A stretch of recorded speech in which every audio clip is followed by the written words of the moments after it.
जनवरी में सोयाबीन का एक्सपोर्ट बढ़ने से घरेलू बाजार में सोयाबीन की कीमतों को खासा सपोर्ट मिला है। लेकिन अगर ग्लोबल मार्केट की तरफ आप नजर डालें तो भाव 2 हफ्ते के ऊपरी स्तर से नीचे फिसल चुके हैं। आज यूएसडीए की रिपोर्ट पर बाजार की नजर रहेगी। वहीं मसालों पर अगर फोकस करें, चौतरफा गिरावट देखने को मिली है। इस पूरे कॉम्प्लेक्स में नई फसल की आवक से हल्दी, जीरा, धनिया आप देख सकते हैं, सब लाल निशान के साथ कारोबार कर रहे हैं। इलायची में भी हमने एक दबाव बढ़ता हुआ देखा, 1% से ज्यादा की गिरावट है। कच्चे तेल की हालांकि बात करें, यहाँ पर जबरदस्त तेजी आई है। भाव में अच्छी खासी मजबूती दिख रही है। घरेलू जो भाव है 1% ऊपर और 1.25% यहाँ पर नाइमेक्स क्रूड और ब्रेंट बढ़ चुके हैं। सोने की चमक लगातार बढ़ती चली जा रही है। इंटरनेशनल मार्केट्स में 3 महीने के ऊपरी स्तर पर है। फ्रांस में चुनाव और इसे ईयू से बाहर होने की अटकलों की वजह से सोने को यह सपोर्ट मिला है। आज हमारे साथ एंजल कमोडिटीज के अनुज गुप्ता और मोतीलाल ओसवाल कमोडिटीज के नवनीत तबानी जुड़ चुके हैं। आप दोनों का बहुत स्वागत है। अनुज, पहले आप बताइए, एग्री कमोडिटी मार्केट में कहाँ है आपकी नजर? देखिए नेहा जी, हमें लगता है कि एडिबल ऑयल में आरएम सीड के अंदर बिकवाली करके चल सकते हैं, क्योंकि हमने देखा है कि जो इसकी पैदावार है वो काफ़ी ज़्यादा है और जो क्रॉप है वो आने वाली है, तो एक सेलिंग प्रेशर हावी रहेगा आरएम सीड में। तो करीबन 3870 के आसपास सेल करके चल सकते हैं। स्टॉप लॉस 3950 का, टारगेट नीचे करीबन 3750 तक देखने को मिल सकता है। वहीं दूसरी ओर कॉटन में हमने एक तेजी आते हुए देखी है। मुझे लगता है कि कॉटन के अंदर बाय इनिशिएट कर सकते हैं करीबन 20,500 के आसपास। स्टॉप लॉस 20,200 का रहेगा, टारगेट करीबन 21,000 तक देखने को मिल सकता है। और दोनों ही कॉल का मुझे लगता है कि एक हफ्ते के पॉइंट ऑफ व्यू से इन्वेस्टमेंट कर सकते हैं। भर के लिहाज से हॉट पिक आज अनुज की तरफ से। Navneet, non agree commodity market में आपकी 2 हॉट पिक्स कौन सी होंगी? जी, हमने देखा है नेहा कि base metal complex as well as precious metal complex दोनों में अच्छी स्ट्रेंथ देखने मिल रही है। तो मेरी बेस्ट पिक रहेगी चांदी में मुझे लगता है कि 42,170 के आसपास बाय किया जाए। 41,930 का स्टॉप लॉस मेंटेन करिए और 42,730 का टारगेट हो सकता है। मेरी सेकंड बेस्ट पिक रहेगी निकल में हमने अच्छी स्ट्रेंथ देखी। 650 लेवल से रैली करते हुए निकल 700 लेवल के आसपास आ चुका है। कोई भी डिप पे यानी 695 के आसपास मैं एक्सपेक्ट करूँ बाइंग आनी चाहिए। स्टॉप लॉस आप मेंटेन करिए 683 का और टारगेट हो सकता है 710 के ऊपर। मेटल्स में कमाई के मौके नवनीत को आज नजर आ रहे हैं, लेकिन फोकस हम सोने पर करेंगे, जिसकी कीमतें बढ़ती ही चली जा रही हैं लगातार। जबकि चालू फाइनेंशियल ईयर की अगर बात करें, यानी कि अप्रैल से जनवरी की यहाँ पर अभी बात कर रहे हैं हम, तब तक जनवरी तक अगर देखा जाए तो घरेलू जो गोल्ड ETF है, इसमें तकरीबन 650 करोड़ रुपए की निकासी हो चुकी है। जनवरी में ही 35 करोड़ रुपए निकाले जा चुके हैं। ये लगातार चौथा साल है जब गोल्ड ETF से निकासी हो रही है। अब गौर करने वाली बात यह है कि इस साल सोने में तेजी के बावजूद जो निवेशक है वो ETF से पैसा लगातार निकालते चले जा रहे हैं। वित्त वर्ष 2017 में अब तक गोल्ड फंड के AUM यानी कि एसेट अंडर मैनेजमेंट में 11% की गिरावट आ चुकी है। नवनीत, बड़ा ही इंटरेस्टिंग कॉन्सेप्ट हम यहाँ पर देख रहे हैं। डिमांड नहीं है, ETFs लगातार कह सकते हैं यहाँ पर आउटफ्लोज ही है, लोग पैसा निकालते चले जा रहे हैं, फिर भी कीमतों को खासा सपोर्ट मिल रहा है। तो कहां से मिल रहा है ये सपोर्ट? जी, अगर हम बात करें तो गोल्ड प्राइसेस लास्ट 1 महीने में करीब 10 से 11% के गेन्स ऐड किए हैं। उससे पहले बाजार एक कंफ्यूजन जोन में था कि ये करीब 1050 या $1,000 के नीचे फिर से जाएगा या यहाँ से रैली शुरू होगी। और लोगों ने एक्सपेक्ट नहीं किया था जो ये रैली सेट इन होगी इतनी शार्प रहेगी और करीब 1220, $1225 के आसपास सस्टेनेबल रहेगी। तो मुझे लगता है एक पैनिक माहौल था बाजार में, जिसको चलते लोग प्रिडिक्ट नहीं कर पाए। और डिमांड तो एज डोमेस्टिक डिमांड डिमोनेटाइजेशन की वजह से आप कह लीजिए, या लैक ऑफ फेस्टिव सीजन, या एक अपील जो होती है गोल्ड की वो निचले भाव पे हमेशा कम रहती है, तो उसकी वजह से भी आप जोड़ सकते हैं कि डोमेस्टिक डिमांड नहीं थी। बट जब प्राइसेस बढ़ने लगते हैं तो ऑटोमेटिकली डिमांड रिवाइव होने लग जाती है। मैरिज सीजन सेट इन होने वाला है, तो मुझे लगता है कि आने वाले समय में हम फिजिकल डिमांड भी देखेंगे, ETFs के अंदर इनफ्लोज भी देखेंगे और गोल्ड प्राइसेस में रैली कंटिन्यू होते हुए भी देखेंगे। तो क्या आप इन कीमतों पर खरीदारी की सलाह देंगे? जी डेफिनेटली, मैं अभी भी बुलिश हूँ गोल्ड प्राइसेस पे। मुझे लगता है कि ये तो फर्स्ट लेग ऑफ रैली है जो कंप्लीट हुआ है। कोई भी डिप आएगा तो मैं 100% रेकमेंड करूंगा कि ये रैली को और प्ले किया है। हम आने वाले समय 30,000 और 30,500 के भाव इजीली देख सकते हैं। किस टाइम फ्रेम में आप ये भाव देख रहे हैं? जी, विद इन नेक्स्ट 3 मंथ्स के अंदर हम देख सकते हैं कि 30,500 के रेट्स इजीली अचीवेबल है। ओके, चलिए अब सोने की चर्चा हो गई, रुक करते हैं मंडी की खबरों का।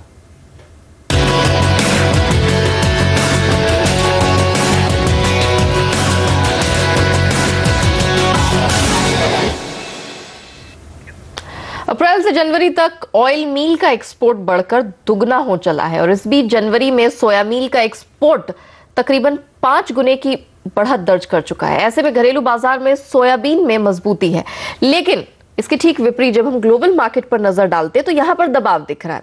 आज यूएसडीए के अमेरिकी कृषि विभाग की रिपोर्ट आने वाली है। अब माना यह जा रहा है कि ब्राजील में इस साल सोयाबीन की रिकॉर्ड पैदावार हो सकती है। हमारे साथ इस पर चर्चा करने के लिए अनुज गुप्ता बने हुए। अनुज, दो फैक्टर्स है, ब्राजील में रिकॉर्ड क्रॉप की उम्मीद है, भारत में क्रशर्स की तरफ से डिमांड अच्छी खासी आ रही है, आगे चल के वो कौन सा एक फैक्टर है जो अब सोयाबीन की कीमतों को ड्राइव करेगा? देखिए, जो डिमांड है वो अगर हम देखें तो भाव काफ़ी लोअर लेवल पर है। इवन हमने देखा था 2016 में ही काफ़ी लो लेवल पर भाव आए थे, और अभी भी देखें तो भाव करीबन 3000 के आसपास चल रहे हैं, जो कि डिमांड के लिए मुझे लगता है कि काफ़ी बेहतर रेट है। और अगर हम देखें तो पिछले दिनों इन्हीं रेट पर काफ़ी कंसोलिडेशन देखने को मिला है। इवन अगर हम देखें तो वॉल्यूम जो है यहाँ पर काफ़ी एक्यूमुलेट हुआ है। तो ओवरऑल अगर हम देखें तो एक लोअर लेवल की जो बाइंग है यहाँ पर देखने को मिली है। और जो दूसरा फैक्टर है इंटरनेशनल फैक्टर, जहाँ पर हमने देखा है कि क्रॉप काफ़ी ज़्यादा है। लास्ट ईयर भी हमने देखा था कि यूएस और ब्राज़ील की जो क्रॉप थी वो काफ़ी ज़्यादा थी, जिसकी वजह से भाव नीचे आते हुए दिखाई दिए थे। मुझे लगता है कि अभी फिलहाल जो डोमेस्टिक सिनेरियो है वो हो सकता है कि भाव थोड़े बहुत दबाव में रहें, मगर मुझे लगता है कि जैसे डिमांड पिकअप होगी तो एक तेजी से एक्सपर्ट हम ऊपर की तरफ आते हुए देखेंगे। नो डाउट कि भारत के अंदर भी इसकी सोयाबीन की अवेलेबिलिटी काफ़ी ज़्यादा है और इंटरनेशनली भी अवेलेबिलिटी ज़्यादा है, तो ज़्यादा तेजी हम इसमें एक्सपेक्ट नहीं कर रहे हैं। मगर मुझे लगता है कि हाँ, ऊपर में एक बार 3150 या 3200 तक की रेंज देखने को मिल सकती है। हो सकता है कि भाव धीरे धीरे ऊपर जाए, मगर मुझे लगता है कि ये जो भाव अभी चल रहे हैं ये काफ़ी अट्रैक्टिव है बाइंग साइड के लिए। और हम फिजिकल मार्केट में भी देख रहे हैं कि जो डिमांड है वो यहाँ पर कंटिन्यूस बनती हुई दिखाई दे रही है।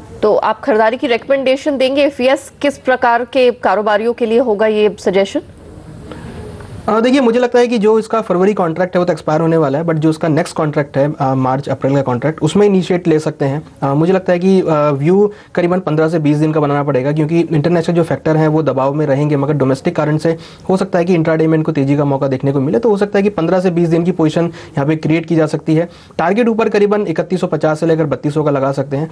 स्ट्रॉन्ग जो सपोर्ट है करीबन 2950 2940 का रहेगा, तो 2940 का स्टॉप लॉस लेकर ये पोजीशन बनाई जा सकती है। और अगर हम टेक्निकल चार्ट्स को देखें तो टेक्निकल चार्ट्स पे इंडिकेशन पॉजिटिव का दिख रहा है, और हो सकता है कि धीरे धीरे अगर मार्केट इसी रेंज में रहता है तो एक तेजी का माहौल यहाँ पर बनता हुआ दिखाई देगा, जो कि हम देख रहे हैं कि रिफाइंड सोया या फिर हम सीपीओ में देखें तो दोनों के अंदर एक पॉजिटिविटी देखने को मिली है। तो हो सकता है कि सोयाबीन के अंदर टेक्निकल पॉइंट ऑफ व्यू से एक तेजी का माहौल यहाँ बन सकता है। अनुज, जीरे पर चर्चा करना चाहेंगे। गिरावट यहाँ पर बढ़ी है। ऊंजा में हमने देखा है तकरीबन 800 बोरी नई फसल की आवक हुई है। मंडी में कुल आवक वैसे 2800 बोरी की रही, लेकिन नई फसल की दस्तक से हाजिर की कीमतों पर दबाव बढ़ गया है। अब ऐसी स्थिति में जीरे में क्या किया जा सकता है? और देखिए, छोटी अवधि में मुझे लगता है कि अगर हम एक हफ्ते या 10 दिन की बात करें तो हो सकता है कि भाव थोड़े बहुत नीचे आ सकते हैं। मगर अगर हम देखें तो इस बार जो एक्सपोर्ट है करीबन 21% इंक्रीज हुआ है, जो कि काफ़ी सपोर्टिव है प्राइसेस के लिए। और हमने देखा भी है 2016 में भी भाव काफ़ी तेज़ी से ऊपर बढ़ते हुए नजर आए थे एक्सपोर्ट की वजह से। मुझे लगता है कि 2017 में भी एक्सपोर्ट का रीज़न ही एक तेज़ी का माहौल बनेगा। अराइवल अगर हम देखें तो आने वाले 1 महीने में खत्म होती हुई दिखाई देंगी, बट उसके बाद मुझे लगता है कि तेज़ी का माहौल बनेगा। तो इसके अंदर भी शॉर्ट टर्म ट्रेडर जो है, जो 1 या 2 दिन के हिसाब से 1 हफ्ते के लिए काम करना चाहते हैं, वो बिकवाली कर सकते हैं नीचे करीबन 16-800 तक के लेवल के लिए। मगर जिन ट्रेडर्स का व्यू पोजिशनल है या फिर जो long term point of view से ट्रेड करना चाहते हैं, तो मुझे लगता है कि उनको वेट करना चाहिए। भाव अगर नीचे मिले तो बाय इनिशिएट कर सकते हैं। हमें लगता है कि आने वाले 2 या 3 महीनों में अगेन 19,000 से लेकर 20,000 तक के लेवल देखने को मिलेंगे। ऑलराइट, चलिए वक्त हो चला है ब्रेक का, लेकिन ब्रेक पर जाने से पहले आपको बता दें कि सेल की तीसरी तिमाही के यहाँ पर नंबर्स आ चुके हैं। यहाँ पर वाई जो घाटा है वो घटा है, 1481 करोड़ से घटकर 795 करोड़ रहा है। ये साल दर साल के आंकड़े हैं। Q3 में आय की अगर बात की जाए तो यहां पर भी बढ़ोतरी देखने को मिली है। 11,300 करोड़ का अनुमान था, 12,620 करोड़ वो रहा है। वहीं वाई की अगर आय पर नजर डालें, यहां पर भी बढ़ोतरी है, 10,073 से बढ़कर ये 12,000 करोड़ के आसपास रहा है। और Q3 का घाटा हमने देखा है, वहां पर हालांकि थोड़ी सी अनुमान से बढ़ोतरी देखने को मिली, लेकिन वाई भी घाटे में यहां पर रिडक्शन कुछ देखने को मिला है। तो ये है सेल की तीसरी तिमाही के नंबर्स आपकी स्क्रीन्स पर। चलिए हम रुकते एक छोटे से ब्रेक के लिए। ब्रेक के बाद जब लौटेंगे कमोडिटी कॉल में शुरू करेंगे सवाल जवाब का सिलसिला।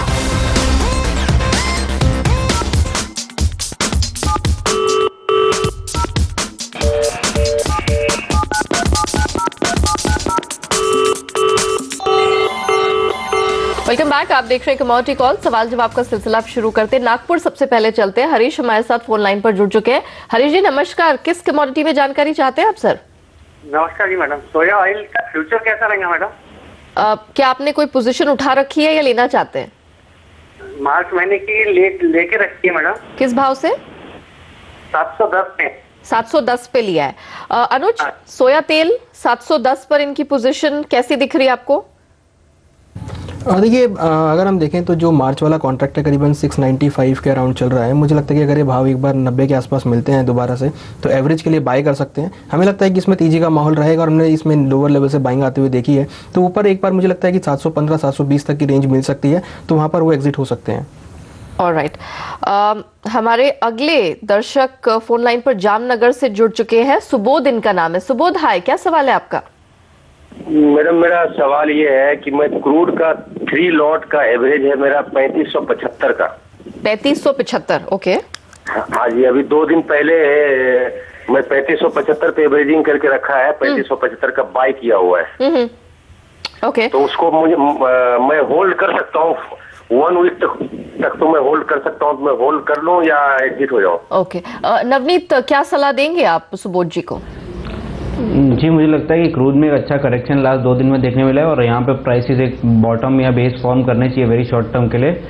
मैं रेकमेंड करूंगा कि अगर 3475 नहीं टूटता है तब तक आप अपना ट्रेड होल्ड करिए और आने वाले दिनों में आपको 3595 और 3650 के लेवल देखने मिल सकते हैं। ऑलराइट, हमें व्हाट्सएप के जरिए भोपाल से नवनीत जी ने अपना सवाल भेजा। अनुज, इनका सवाल गेहूं पे है।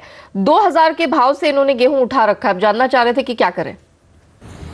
देखिए, गेहूं में तो अगर हम देखें तो सामने क्रॉप आने वाली है और हमने देखा है कि जो पैदावार है वो भी काफ़ी ज़्यादा है, क्वालिटी कंसर्न भी काफ़ी अच्छे हैं। तो मुझे लगता है कि आने वाले 2 महीनों में हो सकता है कि वीट में प्रेशर रहेगा, तो बेहतर ये है कि इस क्रॉप से निकल जाए। और अगर ये लॉन्ग टर्म होल्ड करते हैं तो मुझे लगता है नहीं कि 2000 का रेट अब दोबारा देखने को मिलेगा, तो हो सकता है कि इनको होल्ड करना पड़ सकता है। तो बेहतर है कि इस क्रॉप से निकल कर कोई और अल्टरनेटिव प्रोडक्ट देख सकते हैं, मगर मुझे लगता है कि वीट से एग्जिट हो जाना चाहिए। ऑलराइट, रुकते एक और छोटे से ब्रेक के लिए, लेकिन ब्रेक के बाद भी सवाल जवाब का सिलसिला जारी रहेगा। बने रहिए CNBC आवाज के साथ।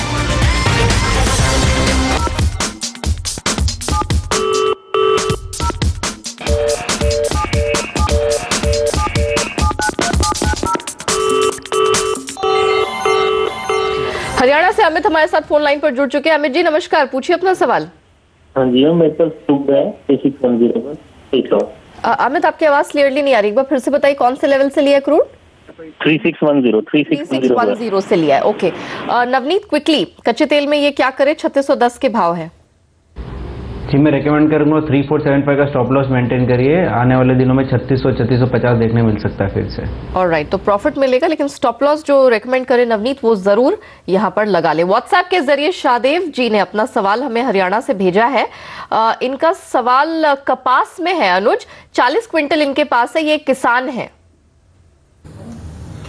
देखिए, मुझे लगता है कि कपास के अंदर ओवरऑल जो ट्रेंड है वो पॉजिटिव है। हमने देखा है कि कॉटन के अंदर भी तेजी का माहौल बना है और इवन अगर हम देखें तो इस बार जो प्रोडक्शन था भारत का वो भी कुछ कम था, तो कहीं ना कहीं मुझे लगता है कि एक अपसाइड मोमेंटम कपास में देखने को मिल सकता है। हो सकता है कि इनको 1 से 2 महीना होल्ड करना पड़े, बट ओवरऑल जो हमारा व्यू है कपास को लेकर, चाहे वो कपास हो चाहे कॉटन हो, तो मुझे लगता है कि तेजी का रहेगा। तो बाइंग जिसका है वो उसको होल्ड कर सकते हैं। होल्ड करने की रिकमेंडेशन यहाँ पर है।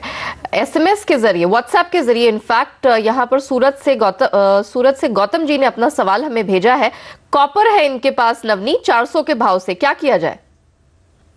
जी, मैं रेकमेंड करूंगा कि एवरेज किया जाता है 390 392 की रेंज में और 388 के नीचे स्टॉप लॉस मेंटेन करिए।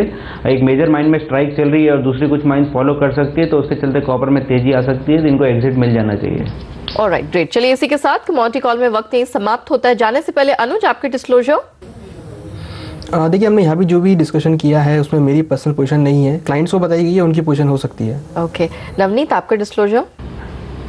जी, मेरी कोई पर्सनल पोजीशन नहीं है, बट कुछ स्ट्रेटेजीज हमने क्लाइंट्स को रेकमेंड की है। ऑलराइट, अनुज, नवनीत, आप दोनों का बहुत शुक्रिया समय निकालकर हमारे साथ जुड़ने के लिए और सारे दर्शकों के सवालों के जवाब देने के लिए। तो कमोडिटी कॉल में आज इतना ही, हमें दीजिए इजाजत, लेकिन आप बने रहिए, देखते रहिए CNBC आवाज। नमस्कार।